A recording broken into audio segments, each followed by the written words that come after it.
Naval prachy. Čo si hluchá? Dávaj peniaze! Ide o veľa peňazí. Dnes ide o veľmi veľa peňazí, priatelia. V pokladni na vás čaká 10 000 eur. Tak ich sem rýchlo daj. Tie peniaze vám už teraz patria, ale predtým potrebujem vedieť od vás jedno slovíčko. Slovíčko začínajúce na P. P ako Peter. Nie H ako Hana, ale P ako Pavol. Priatelia, poďte, nemôže to byť také ťažké. Som samé ucho.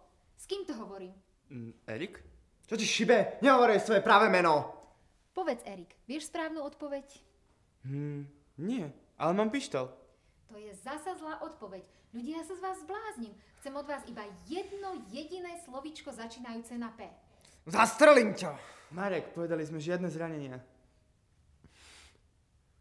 Marek, vyzeráš nervózne. Máš to slovo na P? No máš? Ide o 10 000 eur. Priatelia, toto je vaša posledná šanca. Začínam odpočítavať. 5, 4, 3, 2, 1, 0, koniec. Marek, vieš správne slovo? No. Paradentóza. Nie, Marek, je mi to ľúto. To nie je správne.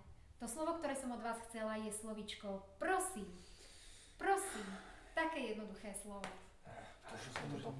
Vidíš? Hovoril som ti to. Čo? Ja nemôžem za to, že paradentóza je tiež na P. Hej, prosím. Na P ako policajti, ktorí na vás už čakajú vonku. Ale mám pre vás pripravenú ďalšiu otázku. Zvyšujeme sumu v pokladni na 20 000. 20 000, priatelia. Potrebujem od vás len dve slova.